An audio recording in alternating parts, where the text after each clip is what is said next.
Hello friends, welcome to தமிழச்சி சமையல். இன்றைக்கி சமையலில் நம்ம என்ன பார்க்க போகிறோம்னா ஒரு ஹெல்த்தியான டிஃபன் ஐட்டம் பார்க்க போகிறோம். அது என்னன்னா ராகி சேமியா. வாங்க எப்படி பண்ணுறதுன்னு பார்க்கலாம். ஒரு பவுலில் 2 லிட்டர் தண்ணி எடுத்துக்கோங்க.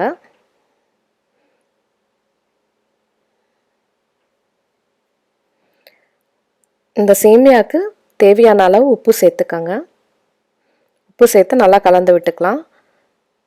உப்பெல்லாம் நல்லா கரைஞ்சதுக்கு அப்புறமா நான் அனில் சேமியாவோட ராகி சேமியா எடுத்திருக்கேன். அது 180 கிராம், அதையும் இதில் சேர்த்துக்கிறேன். சேர்த்துட்டு தண்ணி எல்லா இடத்துலையும் படுற மாதிரி முழுக வைங்க. இது ஒரு 2 நிமிஷம் ஊற வைங்க. ஊற வச்சதுக்கப்புறமா தண்ணியை வடித்து எடுத்துக்கலாம். தண்ணி நல்லா வடித்ததுக்கப்புறமா ஒரு இட்லி பாத்திரத்தில் தண்ணி ஊற்றி கொதிக்க வச்சுடுங்க. கொதிக்க வச்சுட்டு அதோட தட்டில் இந்த சேமியாவை போட்டுக்கலாம். பாருங்கள், தண்ணி நல்லா கொதிக்குது. இப்போ இந்த தட்டை இட்லி பாத்திரத்துக்குள்ளே வச்சிடலாம். இது ஒரு 5 நிமிஷம் வேக வச்சு எடுத்துக்கணும்.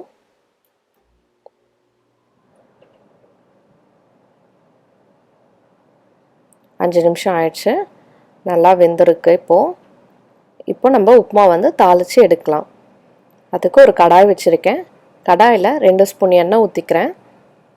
எண்ணெய் ஊற்றிட்டு கடுகு போட்டுக்கலாம். கடுகு பொரிஞ்சதுக்கப்புறமா 1 ஸ்பூன் உளுத்தம்பருப்பு, 1 ஸ்பூன் கடலைப்பருப்பு, கொஞ்சம் கறிவேப்பிலை எல்லாம் சேர்த்து நல்லா வதக்கிக்கலாம்.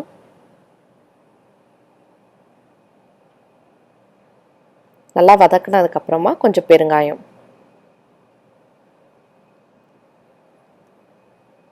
ஒரு அளவுக்கு பொன்னிறமாக ஆனதுக்கப்புறமா ஒரு மீடியம் சைஸ் வெங்காயத்தை கட் பண்ணி வச்சுருக்கேன்.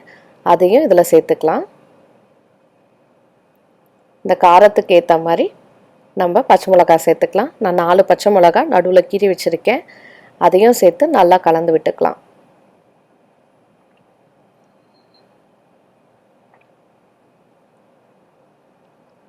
வெங்காயம் வேகிறதுக்காக உப்பு போட்டுக்கிறேன். போட்டு நல்லா கலந்து விட்டுக்கலாம். ஓரளவுக்கு வெங்காயம் வெந்துருச்சு. இப்போ நம்ம சேமியாவை இதில் சேர்த்துக்கலாம். வேக வச்சு எடுத்தோம்ல அந்த சேமியா இது.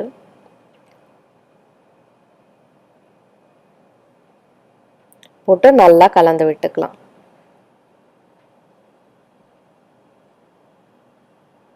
அவ்வளோதாங்க, சூப்பராக ரெடி ஆயிடுச்சு.